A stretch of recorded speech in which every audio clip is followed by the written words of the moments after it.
Bismillahirrahmanirrahim. Assalamualaikum warahmatullahi wabarakatuh. Kaifa halukum as-shaimin was-shaimah? Alhamdulillah alladzi bi ni'matihi tatimmus shalihat. Hamdan katsiran thayyiban mubarakan fih. Kama yuhibbu rabbuna wa yarda. Asyhadu an la ilaha illallah wahdahu la syarika lah wa asyhadu anna Muhammadan abduhu wa rasuluh. Sallallahu alaihi wasallam la nabiyya ba'da wa ala alihi wa ashabihi radhiyallahu anhum wa man tabi'ahum bi ihsan ila qiyamis saah. Ayol ikhwah al-mustami'in wal mustami'at wal musyahidin wal musyahidah, pemirsa dan pendengar dimanapun Anda berada, yang saat ini kita berpuasa di hari ini Rabu, hari yang ketujuh di bulan Ramadan 1447 Hijriah. Shaimin was shaimah, kita berpuasa tentunya tetap harus menimba ilmu ya. Dan di kesempatan kali ini bertepatan dengan 25 Februari 2026. Sudah bersama Anda guru kita, pembimbing kita Al-Ustaz Zulfikar LC Hafizahullah Ta'ala, yang biasanya beliau hadir dalam tashih tilawah wa tadabburil ayah di luar Ramadan setiap malam Rabu ya. Dan sekarang beliau mengisi spesial Ramadan setiap Rabu siang menjelang sore. Baik kaum muslim dan muslimah, apa yang akan beliau bahas? Beliau akan membahas ya tentang terkait tadabburil ayah fi kitabil karim, yaitu ayat-ayat terkait dengan siam atau puasa Ramadan. Baik kaum muslim dan muslimah, kita akan dengarkan tadabbur ayat-ayat terkait dengan puasa Ramadan. Namun sebelum kita dengarkan, kita buka dengan sapaan hangat. Sudah bersama beliau Al-Ustaz Zulfikar LC Hafizahullah Ta'ala. Assalamualaikum ya Ustazana. Waalaikumsalam warahmatullahi Masya wabarakatuh. Allah. Kaifa haluka ya Ustazana? Alhamdulillah nahnu bikhair. Wa kaifa haluk ya Aba Amir? Naam wa nahnu bi khair aidan ya Ustazana. Hayyakallah wa barakallahu fik. Naam wa fika barakallah ya Ustazana wa barakallahu fikum. Wa ahsanu ilaikum jami'an ya ayyuhal ikhwah al-mustami'in wal mustami'at wal musyahidin wal musyahidah. Langsung saja kita dengarkan, ini dia tadabbur ayat-ayat tentang puasa. Dari studio kami mengucapkan selamat menimba ilmu syar'i, dan kepada ustaz kita persilahkan, fal yatafaddal masykura.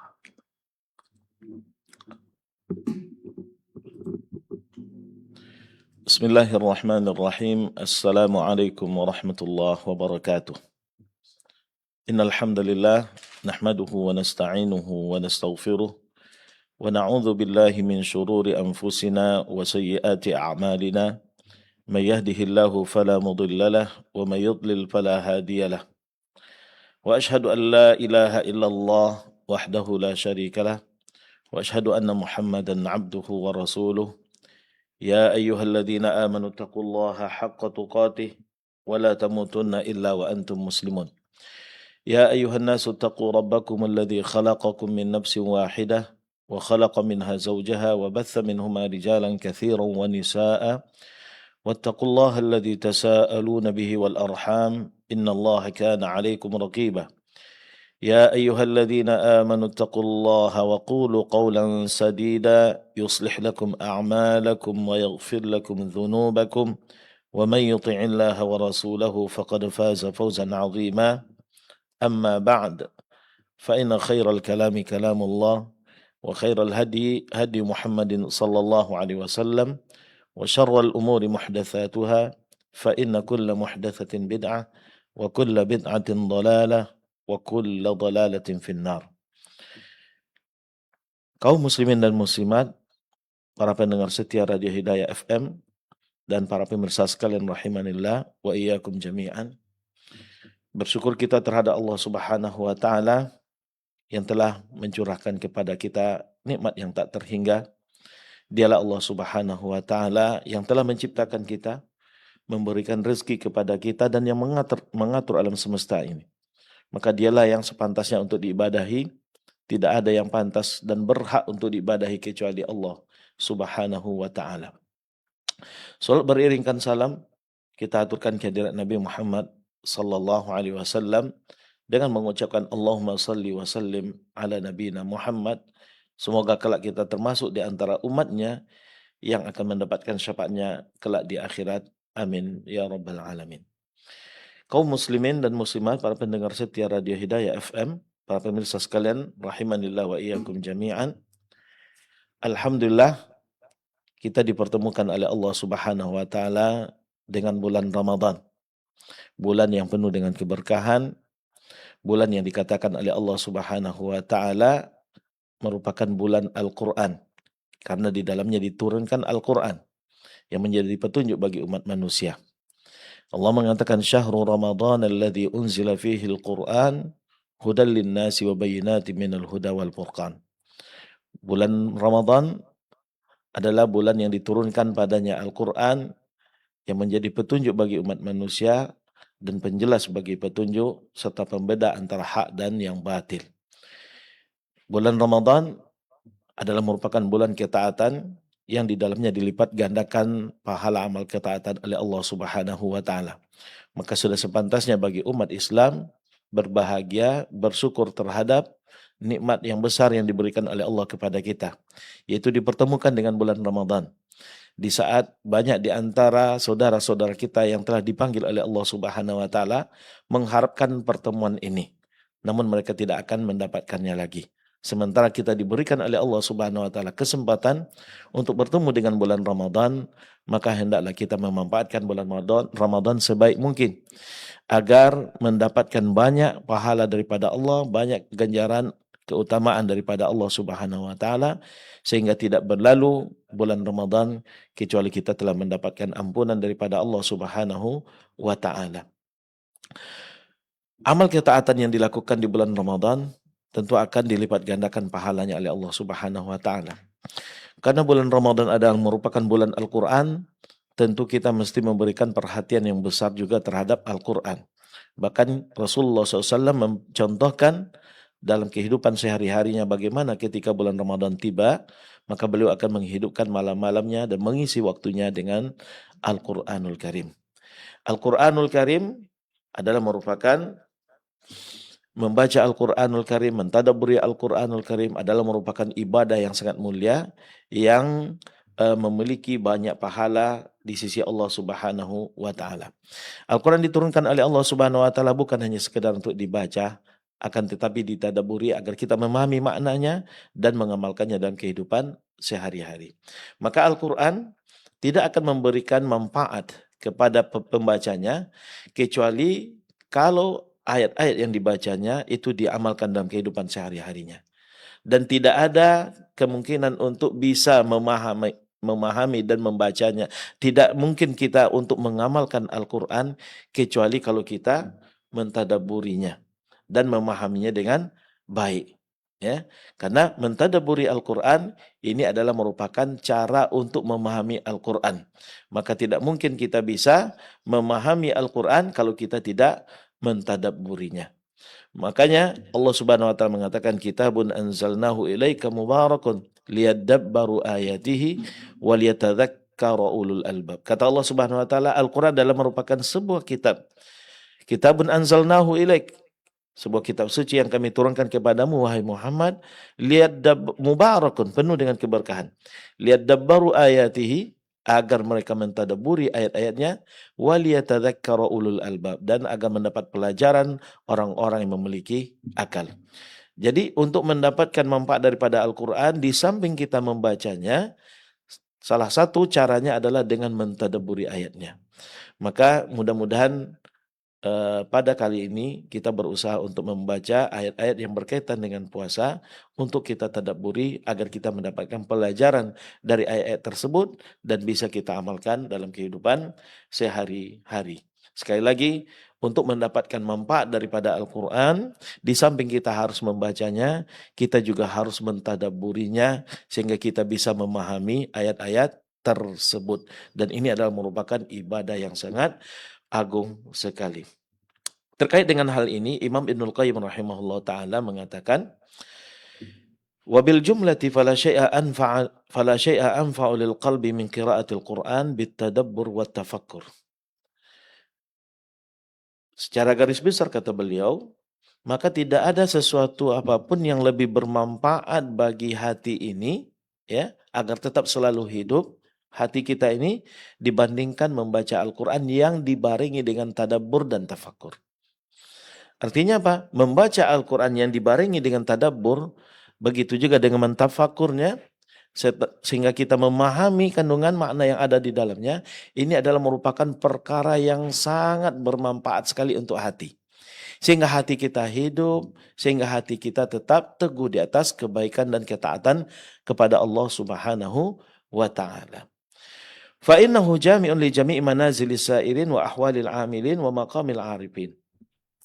Karena membaca Al-Quran dengan tadabbur itu adalah penghimpun bagi segala langkah-langkah yang telah dilakukan oleh orang-orang soleh dan kedudukan-kedudukan yang ingin dicapai oleh orang-orang yang berilmu. Wa huwa alladhi yurithul mahabbah. Membaca Al-Quran yang dibarengi dengan tafakkur dan tadabbur itu akan mewariskan di dalam hati seseorang kecintaan kepada Allah, wasyauqa, dan rindu untuk bertemu dengan Allah, wal khaufa war raja, takut kepada Allah Subhanahu wa taala dan berharap akan mendapatkan rahmat daripada Allah, wal inabata wat tawakkul, dan kembali kepada Allah serta menyerahkan urusannya hanya kepada Allah, warridha wat tafwid, dan ridho terhadap ketentuan Allah dan menyerahkan diri, berserah diri terhadap ketentuan Allah Subhanahu wa taala. Sebagaimana membaca Al-Quran dibarengi dengan tadabbur akan menimbulkan di dalam hati kita wasyukra wassabra, rasa syukur terhadap nikmat-nikmat Allah dan bersabar terhadap ujian-ujian daripada Allah, wasairal ahwal allati biha hayatul qalbi allati biha hayatul qalbi wa kamalu. Dan banyak lagi perkara-perkara lain yang merupakan faktor penyebab hati ini tetap hidup dan hati kita akan semakin sempurna. Kemudian beliau melanjutkan wa kadzalika yasjuru an jami'is sifati wal af'alil madmumah. Dengan membaca Al-Quran yang dibarengi tadabbur dan tafakkur terhadap ayat-ayatnya, itu adalah merupakan sebab seseorang akan terhalang, terhindarkan dari sifat-sifat dan perbuatan-perbuatan yang tercela. Wallati biha fasadul qalbi wa halaku. Yang mana sifat-sifat yang tercela, perbuatan-perbuatan yang tercela tersebut adalah merupakan faktor penyebab hati akan menjadi rusak, bahkan menjadi mati. Falau aliman nasu ma fi qiraatil Qur'an bitadabbur lashtaghalu biha an kulli ma siwa. Kata Imam Ibnul Qayyim, kalau seandainya umat manusia mengetahui apa saja manfaat, keuntungan yang didapat ketika di dalam membaca Al-Quran yang dibarengi dengan tadabbur, kalau mereka memahaminya dengan baik, maka kata beliau lashtaghalu biha an kulli ma siwaha. Pasti mereka akan menyibukkan dirinya dengan membaca Al-Quran yang dibarengi tadabbur tersebut dibandingkan dengan yang lainnya. Karena begitu banyak dan begitu besar manfaat yang didapatkan. Faqira'atu ayatin bitafakkur wa tafahhumin khairun min qira'ati khatmatin bighairi tadabburin wa tafahhum. Beliau melanjutkan, membaca satu ayat saja dari Al-Quran yang dibarengi dengan tadabbur, yang dibarengi dengan tafakkur, maka itu jauh lebih baik dibandingkan membaca Al-Quran sampai khatam tapi tidak ada tafakkur di dalamnya.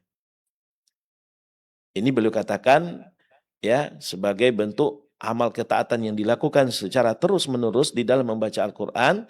Ya membaca Al-Quran walaupun itu satu ayat tapi dengan tadabbur itu jauh lebih baik dibandingkan kita memaksakan diri untuk membaca Al-Quran secara keseluruhan tapi minim dan tidak ada tadabburnya sama sekali. Ya. Lalu timbul pertanyaan, lalu bagaimana di bulan Ramadan kita diperintahkan, dianjurkan untuk membaca Al-Quran sebanyak mungkin. Walaupun tidak sempat kita untuk mentafakur ayat per ayatnya. Jawabannya ini adalah merupakan kondisi khusus. Karena di bulan Ramadan memang kita dianjurkan untuk memperbanyak bacaan dan tilawah Al-Quran. Karena kita berharap pahala-pahala kebaikan yang dijanjikan di dalam membaca ayat-ayat tersebut. Yang pahalanya akan jauh lebih banyak lagi dilipat gandakan oleh Allah Subhanahu wa taala ya di bulan Ramadan. Namun ini khusus untuk bulan Ramadan. Bahkan dibolehkan kita untuk mengkhatamkan Al-Quran walaupun kurang dari 3 hari. Walaupun kurang dari 3 hari. Walaupun kita mengkhatamkannya setiap hari. Bahkan walaupun lebih dari 1 kali kita mengkhatamkan Al-Quran setiap harinya di bulan Ramadan. Namun ini khusus untuk bulan Ramadan. Adapun sebagai bentuk ibadah yang dilakukan secara kontinu terus menerus sepanjang tahun, ini tidak dianjurkan. Justru yang dianjurkan adalah membaca Al-Quran ya dengan dibarengi tadabbur terhadap ayat-ayatnya dan begitu juga mentafakuri ayat-ayatnya. Dan ini jauh lebih baik. Karena dengan ini kita akan mendapatkan pelajaran dan dengan ini kita akan tergerak untuk mengamalkan ayat yang ayat-ayat Al-Quran tersebut. Nah, kemudian beliau mengatakan faqira'atu ayatin bitafakkurin wa tafahumin khairun min qira'ati khatmatin bighairi tadabburin wa tafahum. Membaca satu ayat daripada Al-Quran yang dibarengi oleh tafakkur dan tadabbur terhadap ayatnya, ini jauh lebih baik dibandingkan membaca Al-Quran sampai khatam tapi tidak ada tadabbur dan tidak ada tafakkur di dalamnya. Dan begitu juga wa anfa'u lil qalbi wa ad'a ila husulil iman wa dzauqi halawatil Quran. Dan membaca Al-Quran yang dibarengi dengan tafakur dan tadabbur ini lebih bermanfaat bagi hati dan lebih mengajak dan lebih menundukkan diri kita ya untuk mengamal Al-Quran sehingga mendapatkan keimanan ya, memperkokoh keimanannya dan begitu juga merasakan nikmatnya atau manisnya lezatnya Al-Quran Al-Karim. Ini yang dikatakan oleh Imam Ibnul Qayyim rahimahullahu ta'ala berkaitan dengan tadabbur ayat Al-Quranul Karim. Maka sekali lagi, bulan Ramadan adalah merupakan bulan Al-Quran. Maka sudah sepantasnya kita berusaha untuk mengakrabkan diri kita dengan Al-Quranul Karim. Kita dianjurkan untuk memperbanyak bacaan Al-Quran. Namun juga kita dianjurkan untuk menggabungkan amal Al-Quran itu dengan usaha yang lain, yaitu dibarengi dengan mentadabbur. Kalau kita bisa menggabungkan antara memperbanyak bacaan Al-Quran, kemudian tetap melakukan tadabbur terhadap Al-Quran, tentu akan lebih bagus lagi. Umpamanya, kita dalam satu hari targetnya 3 juz, bahkan 5 juz Al-Quran setiap harinya untuk ditilawah. Namun harus kita juga mengusahakan menyisihkan waktu kita untuk membaca beberapa ayat yang dibarengi dengan tadabbur. Ya. Dan alhamdulillah sarana sangat dipermudah oleh Allah Subhanahu wa taala pada zaman sekarang yang tidak didapatkan oleh generasi-generasi terdahulu. Di antaranya kita yang tidak mengerti bahasa Arab, alhamdulillah sekarang sudah banyak terjemahan ayat-ayat Al-Qur'an. Bahkan diterjemah secara per kata. Kata per kata diterjemahkan, kemudian dibarengi dengan terjemahan secara keseluruhan. Dan tidak cukup sampai di situ. Ada pula penjelasan singkatnya tentang tafsirannya. Sehingga memungkinkan bagi kita untuk memahami ayat tersebut ketika kita mentadabburinya. Dengan sarana terjemahan kata per kata dan penjelasan ringkas tafsirannya. Maka hal seperti ini jangan sampai kita lewatkan. Apalagi kita berada di bulan Ramadan. Tidak bisa membelinya, bisa kita memanfaatkan handphone kita, laptop kita, dan lain sebagainya. Untuk kita baca. Kita sisihkan waktu kita untuk membaca Al-Quran, sehingga kita mentadabburinya. Dan ini tidak akan menghabiskan waktu yang banyak dari waktu-waktu yang kita miliki. Kita memiliki waktu yang banyak untuk hal yang lain. Untuk membaca media sosial, membaca buku-buku yang lainnya, membaca surat kabar, dan lain sebagainya. Kita memiliki waktu yang banyak. Kenapa kita tidak memiliki waktu untuk Al-Quran? Bayangkan, membaca Al-Quran, satu huruf saja sudah ada pahalanya. Ada kebaikannya. Yang dilipat gandakan oleh Allah Subhanahu wa taala keuntungannya. Apalagi kalau kita membacanya dengan dibarengi dengan tadabbur dan tafakur. Tentu akan lebih besar lagi pahala yang akan kita raih. Apalagi kalau ini dilakukan di bulan Ramadan. Tentu keuntungan yang akan kita dapatkan jauh lebih banyak lagi berlipat ganda. Maka kaum muslimin dan muslimat rahimanillah wa iyyakum jami'an, hendaklah kita berusaha untuk meningkatkan ya perhatian kita terhadap Al-Quran. Terkhusus lagi kita berada di bulan Ramadan. Di samping kita banyak membaca ayat Al-Quran, mari kita bersama-sama memulai ya mendengarkan, memulai membaca dan mentadaburi ayat Al-Quran. Dan lebih baik lagi kalau kita tidak bisa mentadaburinya dengan sendirian, kita dengarkan penjelasannya dari para asatidz kita. Alhamdulillah banyak tafsiran, kajian-kajian tafsir Al-Quran yang sudah ada disampaikan oleh asatidz kita. Tinggal lagi apakah kita mau menyisihkan waktu untuk mendengarkannya atau tidak. Dan perlu kita ketahui, kalau kita membaca Al-Quran dibarengi dengan pemahaman, apalagi disertai oleh tadabbur, maka kita akan merasakan kenikmatan jauh lebih besar dibandingkan hanya sekedar membacanya saja. Apalagi kalau kita membacanya karena kita hafal ayatnya dan kita baca dalam sholat dibarengi dengan tadabbur. Ini pasti akan lebih berpengaruh lagi terhadap diri kita. Dan akan terasa lebih nikmat lagi. Dan kita akan lebih menghayati lagi bacaan Al-Quran kita. Ketika kita membaca perintah Allah Subhanahu wa taala dalam Al-Quran, seolah-olah kita sendiri diajak, Allah sendiri yang berbicara di hadapan kita. Di saat Allah Subhanahu wa taala menjelaskan tentang ancaman-ancaman dan azab-azabnya, kita seolah-olah akan merasa bahwasanya Allah Subhanahu wa taala sendiri yang mengancam kita. Sehingga dengan itu kita akan lebih tunduk kepada Allah Subhanahu wa ta'ala. Keimanan kita akan lebih bertambah. Kita akan menjadi seperti yang dikatakan oleh Allah Subhanahu wa ta'ala, innamal mu'minuna alladhina idza dzukirallahu wajilat qulubuhum wa idza tuliyat ayatuhu zadatuhum imana wa ala rabbihim yatawakkalun. Sesungguhnya orang-orang yang beriman itu adalah orang-orang yang apabila disebut nama Allah Subhanahu wa ta'ala, idza dzukirallahu wajilat qulubuhum, akan bergetar hati mereka. Dengan mendengar nama Allah disebutkan bergetar hatinya. Kenapa? Sebagai bentuk pengagungannya terhadap Allah Subhanahu wa taala. Karena dia kenal Allah. Siapa itu Allah? Karena dia kenal Allah. Dari mana dia mengenal Allah? Dari Al-Quran. Al-Quran yang memperkenalkan Allah kepadanya. Sehingga ketika dia membaca Al-Quran kenal dengan Allah, setiap nama Allah Subhanahu wa taala disebut, terbayang oleh dia keagungan Allah Subhanahu wa taala. Kebesaran Allah Subhanahu wa taala. Yang ini membuat hatinya bergetar sehingga dia akan tunduk kepada Allah. Wa idza tuliyat alaihim ayatu zadatuhum imana. Ketika dibacakan kepada mereka ayat-ayat Allah, maka akan bertambah keimanan mereka. Inilah Al-Qur'anul Karim. Maka sudah sepantasnya kita berusaha untuk menjadikan ini bagian dari kehidupan kita, membaca Al-Qur'an dengan dibarengi tadabbur. Usahakan membaca minimal 1 ayat saja. Kita baca, kita mulai dari Al-Fatihah. Surat yang selalu kita baca minimal 17 kali dalam sehari. Kita baca ayat per ayat. Mulai dari basmalah, bismillahirrahmanirrahim, sampai ghairil maghdubi alaihim waladdallin. Kita baca ayatnya, kita pahami. Dimulai dengan membaca terjemahannya, kata per kata.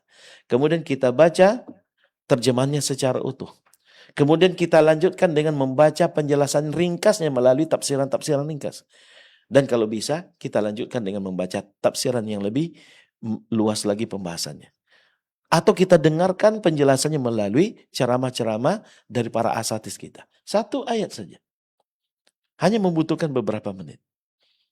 Ya. Kemudian rasakan nanti. Ketika di malam hari kita sholat malam. Membaca surah Al-Fatihah dengan perlahan.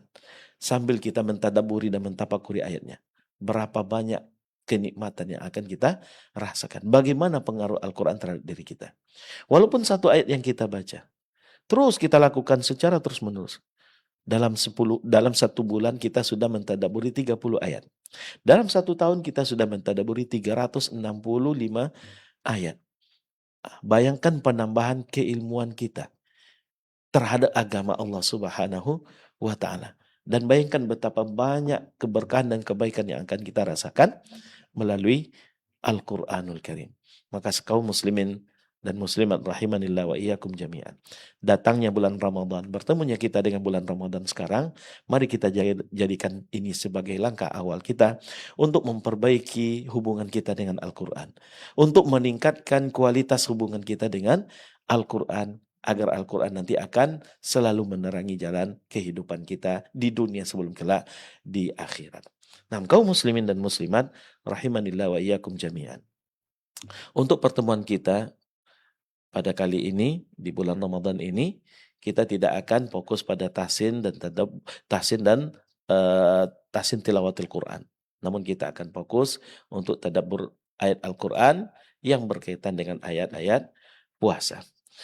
Ini ayat yang sangat familiar, yang mungkin kita semua hafal, saking seringnya ayat-ayat ini dibacakan kepada kita, khususnya di bulan Ramadan. Karena memang di dalamnya ada perintah untuk berpuasa. Yang kita sampaikan ini adalah sebagai bentuk pengulangan terhadap apa-apa yang sudah disampaikan oleh guru-guru kita, ustadz-ustadz kita, dan buya-buya kita. Sebagai bentuk pengingat agar kita sama-sama memberikan perhatian terhadap ayat-ayat Allah Subhanahu wa taala, dan semoga kita semakin ingat tentang seruan Allah Subhanahu wa taala di dalam Al-Qur'an. Pertama, ayat yang sangat sering kita dengarkan. Allah Subhanahu wa taala berfirman, ba'da a'udzubillahi minasyaitonir rajim, ya ayyuhalladzina amanu kutiba alaikumus shiyam kama kutiba alal ladzina min qablikum la'allakum tattaqun. Kita cukupkan untuk pertemuan perdana ini, kita mentadaburi dan membaca satu ayat ini saja. Ya ayyuhalladzina amanu, ya ayyuhalladzina amanu kutiba alaikumus shiyam. Wahai orang-orang yang beriman, diwajibkan atas kalian berpuasa. Kama kutiba alal ladzina min qablikum, sebagaimana diwajibkan atas orang-orang sebelum kalian, la'allakum tattaqun, agar kalian bertakwa. Kaum muslimin dan muslimat rahimanillah wa iyyakum jami'an. Ini adalah merupakan ayat yang sangat agung sekali, yang di dalamnya tergambar kasih sayang Allah Subhanahu wa taala terhadap hambanya. Menggambarkan betapa besarnya perhatian Allah terhadap hambanya dengan seruannya, dengan perintahnya, yang semuanya itu bukan bertujuan untuk menyusahkan, tapi untuk mendatangkan kebahagiaan dan kebaikan bagi hambanya dalam kehidupannya. Kita lihat ayat ini. Ya ayyuhalladzina amanu. Ayat ini dimulai dengan seruan iman. Dimulai oleh Allah Subhanahu wa taala dengan memberikan seruan panggilan terhadap hambanya. Tidak untuk semua umat manusia, tetapi untuk golongan khusus, yaitu hamba Allah Subhanahu wa taala yang memiliki sifat yang disebutkan di awal ayat tadi, yaitu beriman kepada Allah. Pertama kita lihat ya ayyuhalladzina amanu, wahai orang-orang yang beriman. Di sini ayat ini dimulai dengan panggilan, seruan daripada Allah Subhanahu wa taala. Dan ini ditujukan kepada siapa? Kepada hambanya yang beriman. Bayangkan kalau seandainya kita dipanggil, diseru oleh seorang presiden. Kita sendiri yang dipanggil oleh seorang presiden. Kira-kira bagaimana perasaan kita? Bukankah kita akan merasa bahagia? Bukankah kita akan merasa bangga?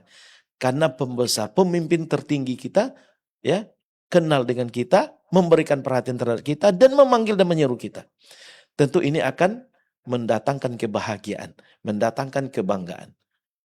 Maka bayangkan, bagaimana yang memanggil kita itu adalah bukan seorang presiden, bukan petinggi, bukan orang yang paling berkuasa di negara ini, tetapi yang mencipta kita, yang menciptakan alam semesta ini, yang maha kuasa terhadap segala sesuatu. Dialah yang satu-satunya yang berhak diibadahi, yaitu Allah Subhanahu wa taala. Bagaimana halnya yang memanggil kita itu adalah Allah Subhanahu wa taala sendiri. Bayangkan panggilan terhormat yang akan dirasakan oleh seorang mukmin. Bayangkan bangganya kita. Namun pernahkah kita merasa ketika Allah menyeru di dalam Al-Quran, ya ayyuhalladzina amanu, wahai orang-orang yang beriman, sementara kita menyatakan kita beriman. Pernahkah kita merasa terpanggil dengan seruan ini? Pernahkah kita merasakan bahwasanya Allah Subhanahu wa taala menyeru kita, memanggil kita, dan mengkhususkan panggilan ini untuk kita? Maka kaum muslimin rahimanillah wa iyyakum jami'an, ketika kita membaca Al-Quran dan kita mendapatkan Allah Subhanahu wa taala berfirman, ya ayyuhalladzina amanu, maka hendaklah dari sekarang kita merasakan panggilan itu ditujukan untuk diri kita. Abdullah bin Mas'ud yang merupakan seorang sahabat Rasulullah SAW pernah mengatakan, beliau mengatakan, idza sami'tumullaha yaqul ya ayyuhalladzina amanu fa'ar'i sam'ak. Beliau mengatakan, idza sami'tallaha yaqul ya ayyuhalladzina amanu. Jika kamu mendengar Allah Subhanahu wa taala berfirman, yaitu di dalam Al-Qur'an, Allah berkata, ya ayyuhalladzina amanu, wahai orang-orang yang beriman, maka apa yang harus dilakukan oleh seorang mukmin? Beliau mengatakan, fa'ar'iha sam'ak. Pasang telingamu baik-baik. pinjamkan pendengaranmu baik-baik untuk mendengarkan seruan tersebut. Kenapa demikian? Apa alasannya? Belum melanjutkan.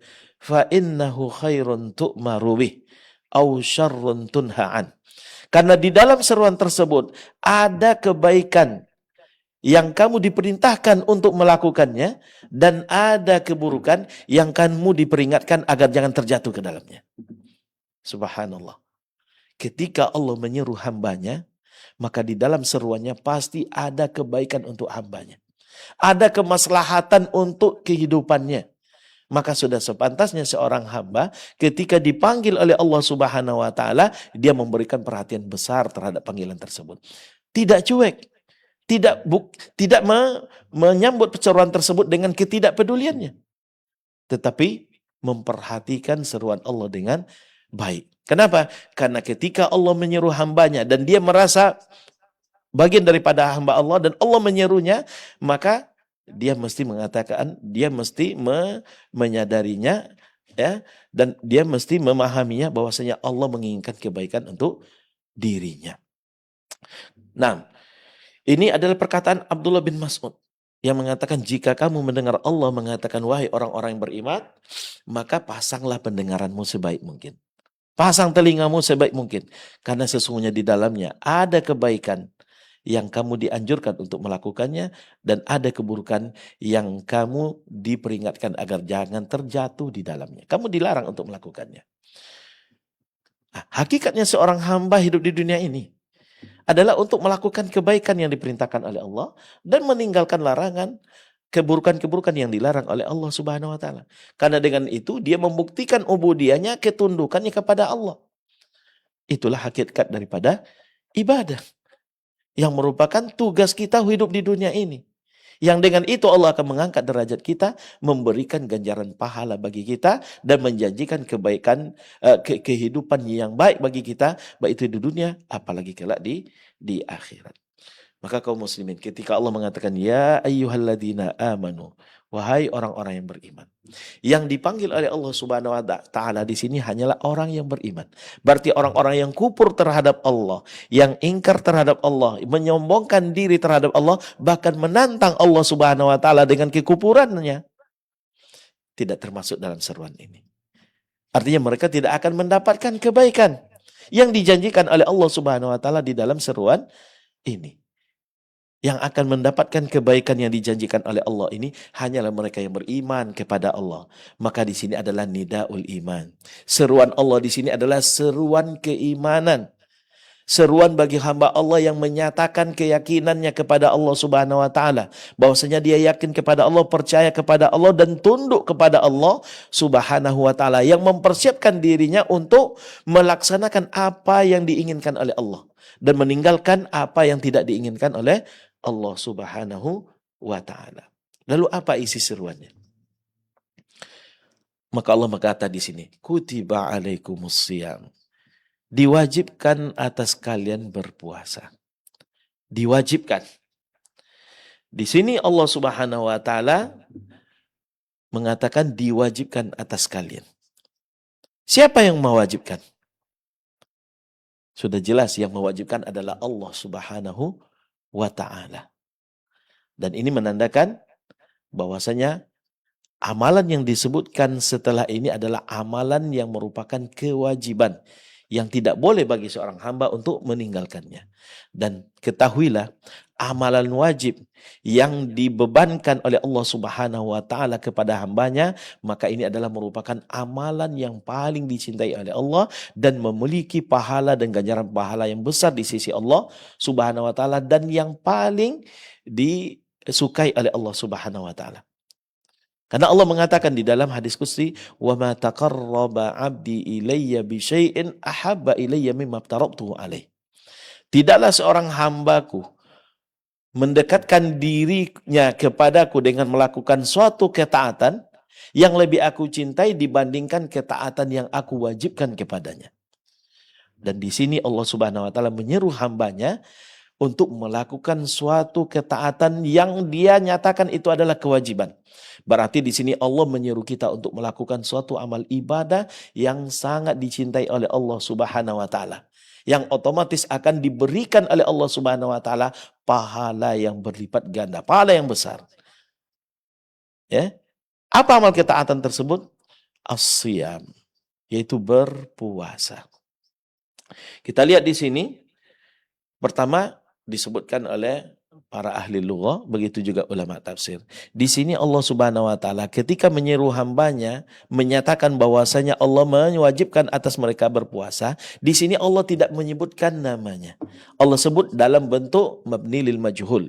Fi'ilnya dalam bentuk mabni lil majhul atau al-fi'lu lima lam yusamma fa'iluh. Yaitu kata kerja yang pelakunya tidak disebutkan. Di sini Allah tidak mengatakan, ya ayyuhalladzina amanu katabtu alaikumusiyam. Wahai orang yang beriman, aku wajibkan atas kalian berpuasa. Allah tidak menyebutkan namanya di sini. Allah hanya menyebutkan kutiba alaikumusiyam. Diwajibkan atas kalian berpuasa. Siapa yang mewajibkan? Tidak disebutkan oleh Allah Subhanahu wa taala di dalam ayat ini. Para ulama tafsir memberikan penjelasan tentang ini. Kenapa di sini tidak disebutkan subjeknya dalam kata kerja di sini? Kenapa tidak disebutkan Allahnya di sini? Maka ada yang mengatakan tidak disebutkan oleh Allah Subhanahu wa taala namanya di sini karena memang sudah dipahami dengan jelas. Siapa lagi yang akan mewajibkan suatu amal ibadah kalau bukan Allah Subhanahu wa taala sendiri? Karena hanya Allah Subhanahu wa taala yang berhak untuk menetapkan syariat kepada hambanya. Lalu bagaimana dengan Rasulullah? Rasulullah SAW tidaklah menetapkan syariat, tapi beliau hanyalah yang menyampaikan syariat Allah Subhanahu wa taala. Sedangkan yang menetapkan syariat hanyalah Allah Subhanahu wa taala sendiri. Tidak ada orang lain. Nah, makanya ketika di sini Allah jelaskan tentang adanya suatu amal ibadah yang diwajibkan oleh Allah Subhanahu wa taala dan Allah tidak menyebutkan dirinya, Allah tidak menyebutkannya karena memang sudah dipahami dengan jelas bahwasanya pasti yang menetapkan di sini, yang mewajibkannya adalah Allah Subhanahu wa taala. Kemudian ada lagi ulama tafsir yang menjelaskan tidak disebutkan subjeknya di sini karena amal ibadah yang ditetapkan oleh Allah Subhanahu wa taala di sini, ya, yang diperintahkan dan diwajibkan oleh Allah Subhanahu wa taala di dalam ayat ini yaitu puasa, di dalamnya ada kulfatun wa masyaqqah. Puasa itu terkandung di dalamnya kulfah, yaitu pembebanan yang berat, wa masyaqqah dan berat, susah gitu. Jadi di sini Allah Subhanahu wa taala ya membebani hambanya dengan beban yang mengandung kesulitan. Ya, mengandung kesulitan. Maka yang cocok dalam seruan di sini hendaklah tugas yang disampaikan dalam seruan ini tidak dinisbahkan kepada Allah Subhanahu wa taala secara langsung. Ya. Ini dikatakan oleh Imam Abu Hayyan di dalam tafsirannya. Ya, yaitu fanasaba waqtar Abu Hayyan anna ibadata shaum fiha taklifun wa masyaqqah fanasaba alla tudafa ila Allah taala bi khilafi ma fihi ar-rahmah warraha. Dan Imam Abu Hayyan memilih penjelasan tentang kenapa tidak disebutkan nama Allah di dalam pembebanan syariat di dalam ayat ini. Karena apa? Karena ibadah puasa di dalamnya ada taklifun, pembebanan yang sifatnya berat, wa masyaqqah dan sulit. Maka lebih cocok nama pembebanan syariat ini, ya, ibadah yang dibebankan di sini, ya, perintah yang dibebankan di sini tidak disandarkan langsung kepada Allah Subhanahu wa taala. Bi khilafi ma fihi ar-raha wa rahmah. Lain halnya ketika yang diperintahkan itu adalah sesuatu yang sifatnya mudah dan menunjukkan rahmat Allah Subhanahu wa taala yang tampak jelas di situ. Maka dia lebih cocok disandarkan langsung kepada Allah Subhanahu wa taala. Sebagai contoh, ulaika kataba fi qulubihimul iman. Mereka-mereka itu adalah orang-orang yang ditetapkan oleh Allah Subhanahu wa taala keimanan dalam hatinya. Ini menunjukkan rahmat Allah. Atau kataba ala nafsir rahmah. Allah mewajibkan atas dirinya rahmat. Di sini Allah Subhanahu wa taala langsung menyebutkan perbuatan tersebut dan menyandarkannya kepada dirinya. Nah, kemudian di sini Allah memerintahkan hambanya untuk melakukan suatu tugas. Membebani hambanya dengan suatu amalan yang sifatnya wajib. Amalan tersebut apa? Amalan tersebut adalah berpuasa. berpuasa. Ulama ahli lughah itu membahas kata as-siyam. Karena puasa di dalam bahasa Arab bisa diungkapkan dengan ungkapan saum, bisa juga diungkapkan dengan kata siyam. Lalu apa perbedaannya? Kenapa di sini Allah Subhanahu wa taala tidak menyebutkan dalam bentuk saum, malah menyebutkan dalam bentuk siyam? Maka ulama ahlul lughah menjelaskan kalau as-siyam ini adalah merupakan amal perbuatan yang dilakukan dalam jangka waktu yang lama. Sedangkan saum ini amal perbuatan yang dilakukan dalam jangka waktu yang pendek. Karena puasa dilakukan dalam jangka waktu yang lama, maka ungkapan untuknya lebih tepat kata siyam dibandingkan dengan saum. Ya. Ya. Sedangkan untuk selain puasa itu lebih cocok dipakai kata saum. Karena saum dan siyam arti bahasanya adalah menahan diri. Menahan diri untuk perkara yang lama itu lebih cocok untuk dipakai kata siyam. Maka puasa di dalam ayat ini memakai kata siyam karena memang dalam pelaksanaannya membutuhkan waktu yang lama. Sedangkan selain puasa, kalau kita menahan diri, ya, itu lebih cocok dipakai kata saum. Saumun. Contoh, menahan diri dari berbicara. Maka di sini shauma 'anil kalam. Ya, ungkapannya lebih cocok dengan kata saumun. Makanya dalam Al-Qur'an Allah mengatakan, ya, fakuli washrabi wa qarri 'aina. Fa imma tarina ahadan fakuli inni nadartu lirrahmani sauma. Inni nadartu lirrahmani sauma. Sesungguhnya aku, ya, bernazar kepada Allah untuk puasa bicara. Puasa bicara artinya menahan diri dari berbicara. Menahan diri dari berbicara ini dilakukan dalam waktu yang singkat. Karena kita berbicara dengan orang tidak lama. Menahan diri dari berbicara, menahan diri dari perkara yang sebentar lebih cocok dipakai kata saumun. Ya, maka di sini ungkapannya memakai sauma. Dan sekali lagi ini penjelasan daripada ulama ahli lughah, begitu juga ahli tafsir. Mereka menjelaskan ini untuk memahamkan kepada kita, menjelaskan kepada kita agar kita paham bahwasanya betapa bahasa Al-Quran itu memiliki banyak keistimewaan yang tidak dimiliki oleh bahasa-bahasa yang lain. Perbedaan bentuk struktur kata itu menyebabkan terjadinya perbedaan pada kualitas maknanya. Bertambah satu huruf dalam kata yang persis, dalam kata yang sama, itu menyebabkan adanya penambahan makna. Seperti kaidah yang ada di dalam bahasa, begitu juga usul fikih, ziyadatul mabna, ziyadatun fil makna.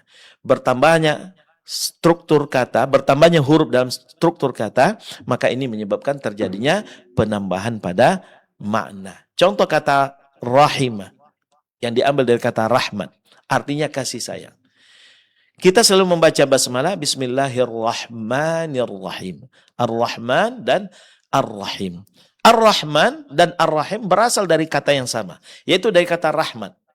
Tapi kenapa di awal lebih didahulukan kata Ar-Rahman, kemudian baru setelah Ar-Rahim? Kenapa bukan Rahim dulu, baru setelah itu Ar-Rahman? Maka di sini para ulama tafsir, begitu juga ulama lughah menjelaskan bahwasanya Ar-Rahman didahulukan karena kualitas kandungan rahmat yang ada di dalamnya jauh lebih besar dan mencakup dibandingkan rahmat yang ada pada Rahim. Maka didahulukan penyebutan kata-kata yang menjelaskan tentang betapa mahal luasnya rahmat Allah Subhanahu wa taala, agar orang tidak berputus asa dari rahmat Allah Subhanahu wa taala ketika mereka hidup di dunia. Sebesar apapun kesalahan yang dia lakukan. Agar mereka semakin kenal dengan Allah, bahwasanya Allah memiliki sifat yang Rahman. Nama dan sifat Ar-Rahman yang memiliki rahmat yang maha luas sehingga meliputi segala sesuatu. Sehingga mereka tidak berputus asa dari rahmat Allah, selalu memiliki harapan terhadap Allah Subhanahu wa taala. Sedangkan Rahim ini adalah rahmat Allah Subhanahu wa taala yang khusus dipersiapkan oleh Allah Subhanahu wa taala untuk hamba-hamba yang terpilih, yaitu orang-orang yang beriman. Nah, diakhirkan untuk keistimewaan yang lainnya. Yaitu agar orang mengetahui Allah memiliki rahmat yang hanya akan didapatkan oleh orang-orang terkhusus saja. Hamba-hamba pilihan saja, yaitu orang-orang yang beriman. Sehingga tergerak hatinya untuk beriman kepada Allah dan menjaga keimanannya tetap utuh hanya untuk Allah Subhanahu wa Ta'ala. Kenapa? Karena rahmat yang dipersiapkan oleh Allah Subhanahu wa Ta'ala untuk hamba terpilihnya, yaitu orang-orang yang beriman, yaitu kelak di akhirat, ini adalah rahmat yang jauh lebih besar dan jauh lebih banyak yang tidak pernah terbayangkan oleh kita. Bayangkan Allah Subhanahu wa Ta'ala membagi rahmatnya 100 bagian. Satu bagian saja yang diberikan untuk kehidupan dunia di alam semesta ini. Sementara 99 bagian dari rahmatnya itu dipersiapkan oleh Allah Subhanahu wa Ta'ala kelak di akhirat untuk hambanya. Bayangkan bagaimana bahagianya, beruntungnya hamba-hamba Allah Subhanahu wa Ta'ala kelak di akhirat. Dan ini kita pahami dengan memahami Al-Qur'anul Karim. Makanya dijelaskan oleh para ulama. Nah, kita kembali ke ayat tadi. Ya ayyuhalladzina amanu kutiba alaikumussyam. Wahai orang-orang yang beriman, diwajibkan atas kalian berpuasa. Di sini Allah menyeru hambanya dengan menyampaikan kepada kita bahwasanya ada tugas yang Allah embankan kepada mereka. Yang mana tugas yang diembankan oleh Allah Subhanahu wa Ta'ala bukan tujuannya untuk memberatkan mereka, menyusahkan mereka agar mereka sengsara. Tidak. Tetapi tujuannya adalah untuk mendatangkan kebaikan bagi mereka. Yang akan membuat hidup mereka lebih berkah, hidup mereka lebih baik, lebih bermakna, dan kelak akan mendatangkan keuntungan yang besar untuk mereka. Bukan saja mereka dapatkan di akhirat, tapi dimulai di dunia. Di akhirat tentu akan jauh lebih baik lagi. Namun, walaupun tugas yang diembankan oleh Allah Subhanahu wa Ta'ala, ibadah yang diwajibkan oleh Allah Subhanahu wa Ta'ala, mengandung unsur memberatkan, ya, sehingga hamba merasa teruji dengan amal ketaatan tersebut, maka untuk meringankan beban mereka ini, Allah hibur mereka dengan pernyataan yang disebutkan di dalam ayat berikutnya. Apa dia? Kama kutiba 'alal ladzina min qablikum. Sebagaimana diwajibkan atas orang-orang sebelum kalian. Artinya apa? Artinya Allah Subhanahu wa Ta'ala mengatakan kepada hambanya, kalau kalian sekarang aku wajibkan, wahai hambaku, sebagai bentuk kasih sayangku kepadamu, aku wajibkan kamu untuk berpuasa. Yang tujuannya untuk kebaikanmu. Namun dalam pelaksanaannya kamu akan merasakan sedikit kesusahan, sedikit berat. Ya, namun kamu jangan bersedih untuk itu. Kenapa? Pertama, karena amal ibadah ini bukan hanya dibebankan kepadamu, tapi juga dibebankan kepada orang-orang sebelum kamu. Ketika seorang hamba mengetahui dia dibebankan suatu tugas yang mulia, walaupun berat, tapi dia tahu tugas yang berat ini bukan dia saja yang menanggungnya, bukan dia saja yang dituntut untuk melakukannya, tapi sudah dilakukan, dibebankan kepada orang-orang terdahulu sebelumnya, maka dia akan mendapatkan ini sebagai bentuk hiburan. Sehingga dia akan lebih siap untuk melaksanakannya, lebih kuat dan bulat tekadnya untuk menuntaskannya. Inilah yang ada di dalam firman Allah Subhanahu wa Ta'ala. Kita mengetahui bulan berpuasa, kewajiban berpuasa, ini bukan saja amal ketaatan dan ibadah yang diwajibkan bagi kita umat Rasulullah SAW saja, umat Islam saja. Tetapi umat-umat terdahulu itu sudah diwajibkan juga oleh Allah Subhanahu wa Ta'ala untuk berpuasa. Bahkan puasa yang diwajibkan kepada mereka jauh lebih berat. Ya, jauh lebih berat. Dan ini dipahami oleh orang-orang terdahulu. Bahkan orang-orang Arab pun mereka sudah memiliki kebiasaan berpuasa sebelum datangnya Islam. Dan ini dijelaskan di dalam hadis Rasulullah SAW seperti dalam hadis Aisyah. Dalam hadis sahih dikatakan an Aisyah radhiyallahu anha qalat kana yaumu Asyura yauman tasumul Arab fil jahiliyah. Aisyah radhiyallahu anha mengatakan hari Asyura adalah merupakan hari yang biasa dilaksanakan puasa oleh orang-orang Arab. Hari Asyura adalah hari kebiasaan orang Arab untuk melakukan puasa. Ini menunjukkan apa? Puasa adalah merupakan kebiasaan dan amal ibadah yang sudah biasa dilaksanakan oleh orang-orang terdahulu. Bahkan di dalam hadis yang lain, dalam hadis Ibnu Abbas dikatakan, lamma qadima Rasulullah sallallahu alaihi wasallam al-Madinah, wajadal yahud yasumuna Asyura.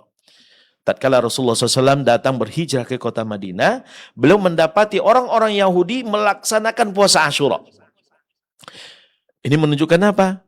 Ibadah puasa merupakan ibadah yang sudah biasa dilakukan oleh umat-umat terdahulu. Makanya Allah katakan, kama kutiba 'alal ladzina min qablikum. Sebagaimana diwajibkan juga atas orang-orang sebelum kalian. Di sini ada kata kama. Kata kama, kab di sini, kalau di dalam bahasa, itu fungsinya lit tashbih. Kab di sini bermakna lit tashbih, penyerupaan. Ya, penyerupaan. Artinya apa? Allah mewajibkan puasa terhadap umat ini serupa dengan puasa yang diwajibkan, serupa dengan kewajiban yang diwajibkan oleh Allah Subhanahu wa taala kepada umat terdahulu. Namun yang diserupakan di sini hanyalah apa? Asli fardis shaum. Walaupun kab di sini bermakna penyerupaan, ya, yaitu Allah menyerupakan puasa yang diwajibkan kepada umat ini sebagaimana puasa yang diwajibkan kepada umat terdahulu. Yang diserupakan di sini kata para ulama ahlul lughah adalah asli fardis shaum. Hukum asal kewajiban puasanya yang disamakan. Sebagaimana diwajibkan atas umat-umat terdahulu berpuasa, Allah Subhanahu wa taala juga mewajibkannya terhadap umat ini. Sedangkan praktik pelaksanaan puasanya ada perbedaan. Ada perbedaan, tidak sama, ya. Dan ini banyak faedahnya. Penyerupaan yang disebutkan oleh Allah Subhanahu wa taala di dalam ayat ini ada faedahnya. Pertama, al-inayatu bihadil ibadah. Faedahnya adalah Allah menyerupakan kewajiban puasa terhadap umat ini dengan kewajiban puasa pada umat terdahulu adalah al-inayatu bihadhi al-ibadah. Agar kita memberikan perhatian terhadap ibadah ini. Wa annaha 'azimatun indallah, dan bahwasanya amal ibadah yang diwajibkan kepada kita ini adalah merupakan amal ibadah yang agung di sisi Allah Subhanahu wa taala. Sehingga kita akan menjaganya dengan baik. Kita akan memberikan perhatian terhadap ibadah ini dengan baik. Kenapa? Karena kita tahu umat terdahulu menjaga amal ibadah ini. Maka kalau kita ingin mendapatkan keutamaan seperti yang didapatkan oleh umat terdahulu, otomatis kita juga berusaha untuk menjaga amal ibadah ini sebaik mungkin. Kemudian begitu juga, di antara bentuk tasbih yang ada di dalam ayat ini, penyerupaan yang disebutkan oleh Allah Subhanahu wa taala di dalam ayat ini adalah at-takhfifu 'alal mukallafin min hadhil ummah. Ada tersirat di dalamnya, ya, at-takhfif, yaitu keringanan yang Allah berikan kepada umat ini. Kenapa? Fasaumu ibadatun fiha masyaqqah. Karena puasa itu adalah merupakan ibadah yang di dalamnya ada kesulitan. Ya. Namun perlu kita ketahui, suatu kesulitan apabila di dalam menanggungnya itu ditanggung oleh yang lain, maka dia akan menjadi mudah. Sebagai contoh, kita kalau mendapatkan suatu musibah, kita akan merasakan berat. Tapi ketika musibah ini juga menimpa yang lainnya, maka kita akan merasakan sedikit keringanan. Kenapa? Karena kita merasa orang lain juga mendapatkan penderitaan ini. Orang lain juga merasakan cobaan ini. Bukan saya sendiri saja. Sehingga dengan itu kita akan sedikit terhibur, sehingga musibah yang awalnya terasa berat akan terasa sedikit ringan. Ini persis seperti perkataan seorang penyair, yaitu perkataan Al-Khansa, seperti yang dibawakan oleh Imam Ibnul Qayyim rahimahullah ta'ala. Perkataan Al-Khansa, yaitu walaula kathratul baqin hauli ala ikhwanim laqataltu nafsi wa ma yabkuna mithla akhi walakin u'azzin nafsa anhu bitta'si. Khansa ini memiliki saudara, seorang laki-laki yang gugur dalam peperangan. Dia sangat sayang terhadap saudaranya ini, ya. Sangat sayang sekali. Ketika saudaranya ini mati dalam peperangan, ini sangat membuat dia terpukul dengan kematiannya. Membuat dia terpukul dan sangat sedih sekali. Bahkan merasa hancur dengan kematian saudaranya ini. Namun apa? Walaupun dia merasa berat sekali bebannya ini, tetapi dia merasa sedikit terhibur, ya, dengan musibahnya. Kenapa? Karena banyak juga wanita-wanita lain yang kehilangan anggota keluarganya di dalam peperangan tersebut. Maka dia mengatakan dalam syairnya, walaula kathratul bakina hauli.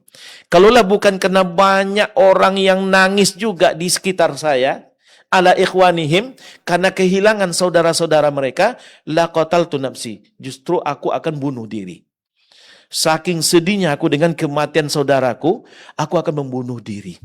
Tetapi itu tidak aku lakukan. Kenapa? Karena aku melihat di sekitarku banyak wanita-wanita lain yang menangis karena menangisi saudara-saudara yang meninggal dan gugur di dalam peperangan. Wa ma yabkuna mithla akhi. Mereka tidak menangisi saudara mereka seperti aku menangisi saudaraku. Walakin wa'azzin nafsa anhu bitta'asi. Akan tetapi aku menghibur diriku dengan mengikuti kesedihan mereka. Artinya aku bersedih, mereka juga bersedih. Berarti aku tidak boleh larut dalam kesedihanku karena yang lain juga merasakan kesedihan seperti kesedihanku. Maka di dalam ayat ini juga seperti itu. Allah Subhanahu wa taala ingin menghibur hambanya. Kalian dibebani dengan amal ketaatan yang kalian mungkin dalam pelaksanaannya akan mendapatkan sedikit kesulitan di dalam pelaksanakan. Maka jangan kalian bersedih. Kenapa? Karena beban ini juga dibebankan terhadap umat-umat terdahulu sebelum kalian.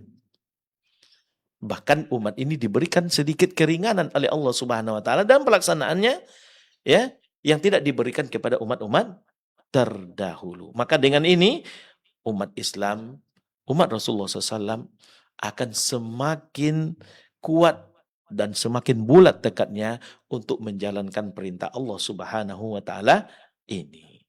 Dan di antara faedah yang lain adalah itsaratul azaim listikmalil fadail. Allah menyerupakan amal ketaatan yang diwajibkan kepada umat ini seperti diwajibkan kepada umat yang lain. Allah serupakan agar itsaratul azaim, Allah ingin mengobarkan semangat di dalam dada umat Rasulullah SAW listikmalil fadail, untuk mendapatkan keutamaan ini lebih sempurna lagi. Allah ingin memotivasi kita umat Rasulullah untuk lebih bersemangat lagi di dalam melaksanakan amal ibadah ini, yaitu berpuasa karena Allah. Agar kita dapat keutamaan-keutamaan yang lebih besar dan lebih sempurna lagi dibandingkan yang didapatkan oleh umat-umat terdahulu. Ya, maka fa idza kanatil umamul ghabira mukallafatan bisiyam. Kalau seandainya umat-umat terdahulu mereka memang sudah dibebani dengan amal ketaatan ini, yaitu berpuasa, maka tidak pantas bagi kita untuk ketinggalan. Ya, tidak pantas bagi kita untuk tidak melaksanakan amal ketaatan ini. Justru kita harus lebih berhak lagi untuk melakukan amal ketaatan ini agar kita mendapatkan keutamaan jauh lebih besar lagi. Nah, kemudian terakhir, la'allakum tattaqun. La'allakum tattaqun. Agar kalian bertakwa kepada Allah. Allah ingin menjelaskan kepada kita di akhir ayat ini, kenapa Allah wajibkan atas kita berpuasa dengan kewajiban yang sama diwajibkan kepada umat-umat terdahulu. Apa tujuannya? Maka di sini sedikit Allah Subhanahu wa taala menjelaskan agar kalian bertakwa, dan ini adalah tujuan utama dari pembebanan syariat. Bukan saja berpuasa, tetapi ibadah-ibadah yang lain semuanya bermuara kepada satu tujuan, bertakwa kepada Allah Subhanahu wa taala. Kita lihat perintah pertama yang kita dengar, yang kita baca di dalam Al-Qur'an, di dalam surah Al-Baqarah halaman ketiga, ya. Halaman ketiga atau halaman keempat, Allah Subhanahu wa taala menyeru umat manusia. Dan ini perintah Allah Subhanahu wa taala bukan hanya untuk orang beriman, tetapi untuk seluruh umat manusia. Apa perintah Allah? Beribadah kepada Allah. Tujuannya apa? Untuk bertakwa. Allah mengatakan, Ya ayuhan nasu ubudu rabbakumul ladzi khalaqakum walladzina min qablikum la'allakum tattaqun. Wahai umat manusia, beribadahlah kalian kepada Rabb kalian, ya, yang telah menciptakan kalian dan orang-orang sebelum kalian agar kalian bertakwa. Jadi tujuannya agar bertakwa kepada Allah Subhanahu wa taala. Ya. Jadi di sini Allah Subhanahu wa taala menjelaskan tujuan dari pembenaran syariat berpuasa kepada Allah Subhanahu wa taala adalah agar kita menjadi pribadi-pribadi yang semakin bertakwa kepada Allah Subhanahu wa taala. Kita lihat di sini kata la'alla yang artinya agar. Di dalam ilmu bahasa Arab, la'alla, ya, kata la'alla yang terdapat setelah perintah itu memberikan faedah lit ta'lil, memberikan ya makna penjelasan tentang alasan. Artinya alasannya apa diperintah? Allah memerintahkan berpuasa.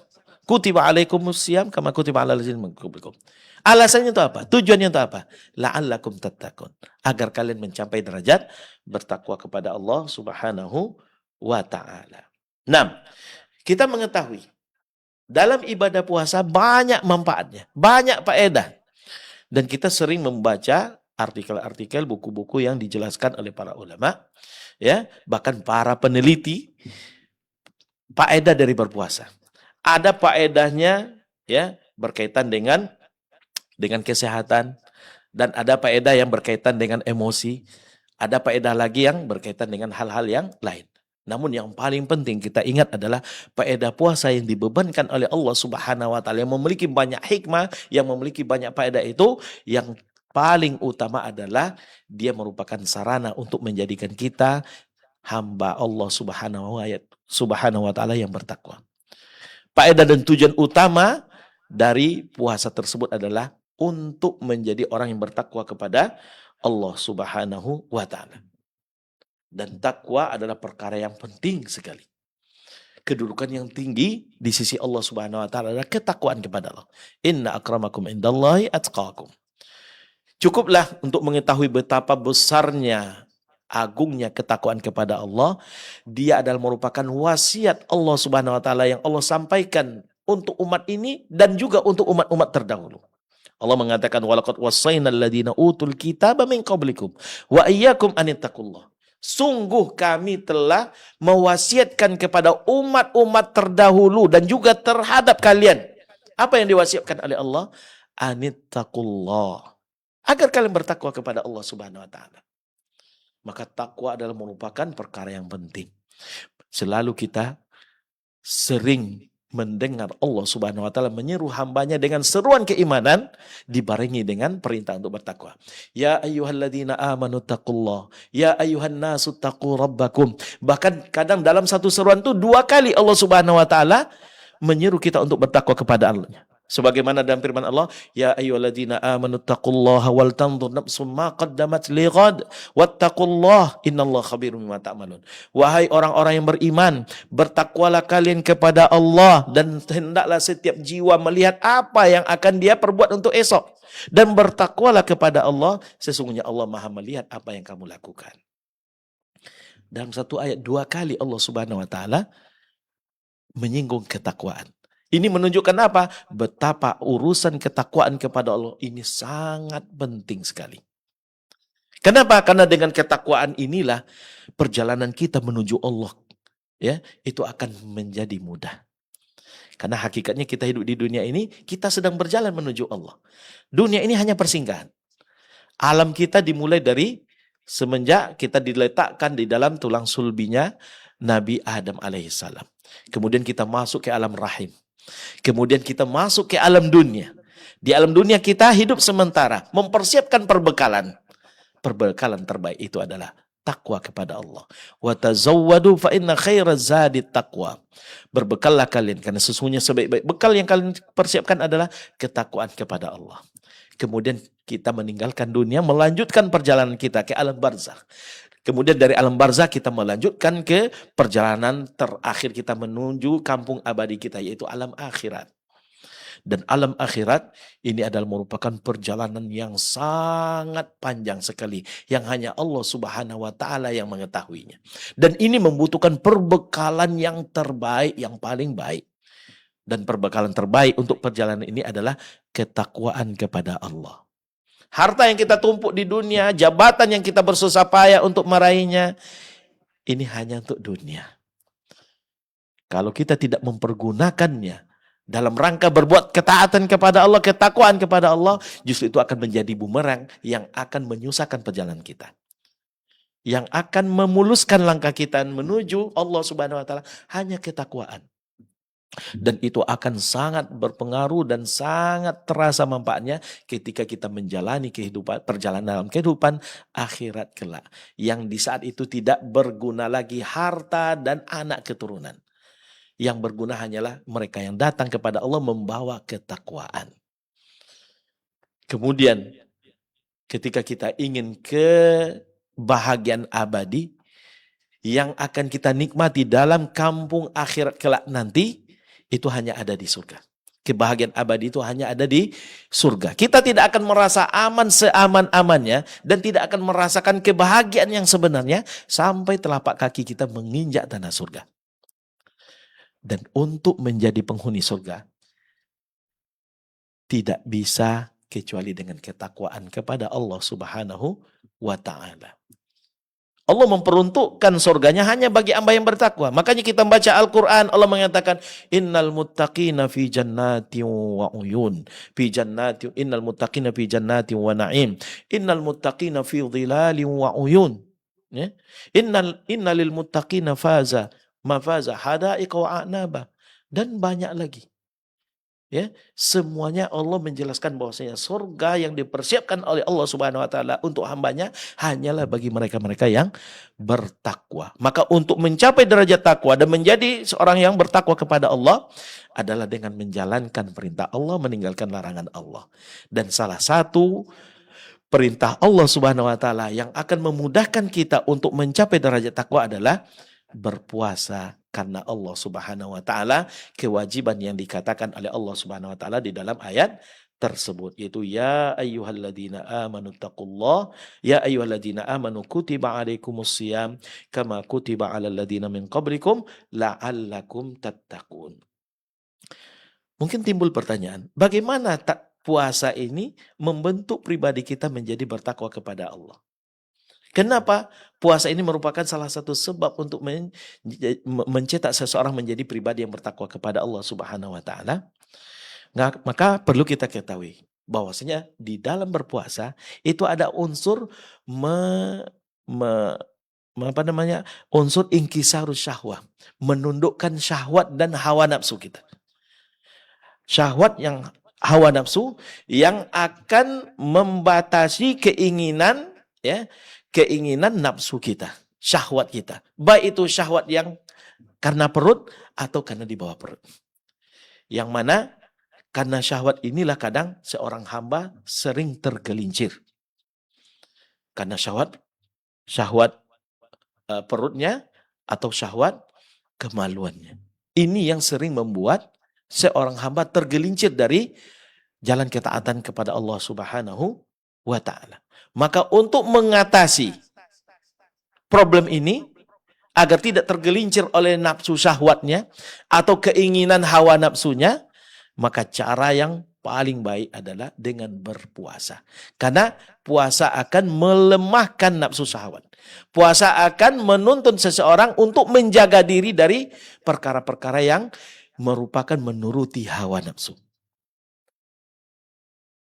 Maka berpuasa sangat membantu seseorang untuk melaksanakan ketaatan kepada Allah, perintah Allah Subhanahu wa taala, dan begitu juga akan menjaga dia dari terjatuh melakukan pelanggaran-pelanggaran yang dilarang oleh Allah Subhanahu wa taala. Dan itu adalah hakikat takwa.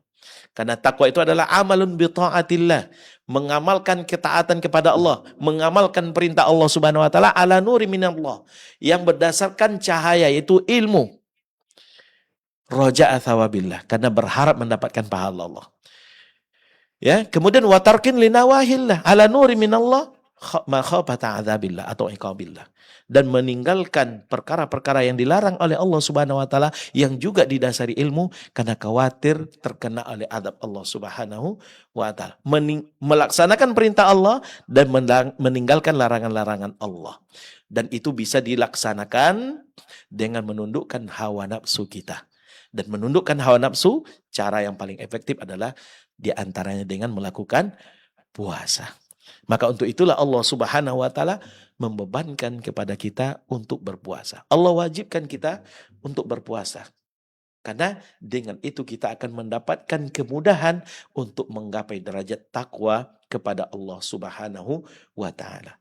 Maka kaum muslimin dan muslimat, para pendengar setia Radio Hidayah FM, para pemirsa sekalian rahimanillah wa iyyakum jami'an, Allah Subhanahu wa taala membebani kita suatu kewajiban bukanlah untuk menyusahkan kita, bukan untuk menyengsarakan kita, tetapi bertujuan untuk kemaslahatan kita. Walaupun secara zahirnya akan kita lihat itu susah, memberatkan, tetapi sebaliknya banyak kebaikan yang akan kita petik dalam kehidupan ini. Maka hendaklah kita berhusnuzan kepada Allah Subhanahu wa taala. Hendaklah kita menundukkan diri, berserah diri kepada Allah Subhanahu wa taala terhadap perintah-perintahnya. Sehingga dengan itu kita akan mendapatkan kebaikan dan keberkahan dalam kehidupan ini, sehingga kita akan menggapai derajat takwa yang diinginkan oleh Allah Subhanahu wa taala, sehingga dengan ketakwaan kita akan mendapatkan derajat yang tinggi di sisi Allah dan berhak untuk menjadi salah seorang penghuni surga Allah Subhanahu wa taala kelak di akhirat nanti. Kita memohon kepada Allah semoga Allah Subhanahu wa taala meneguhkan kita di atas ketaatannya, di atas ketakwaan kepadanya, sehingga kita menjadi hamba-hamba Allah Subhanahu wa taala yang terpilih, menjadi orang yang beruntung hidup di dunia dan begitu juga beruntung kelak hidup di akhirat nanti. Amin ya rabbal alamin. Ini yang dapat kami sampaikan pada pertemuan pertama ini. Mudah-mudahan ini bermanfaat. Lebih dan kurang kami mohon maaf. Kebenaran datang daripada Allah Subhanahu wa taala, sementara kesalahan dan kekhilafan datang dari diri kami pribadi karena kebodohan kami. Kepada Allah Subhanahu wa taala kami mohon ampun, kepada kaum muslimin dan muslimat kami minta maaf. Wallahu taala a'lam. Wa sallallahu ala nabiyyina Muhammad wa ala alihi wa sahbihi wasallam. Walhamdulillahi rabbil alamin.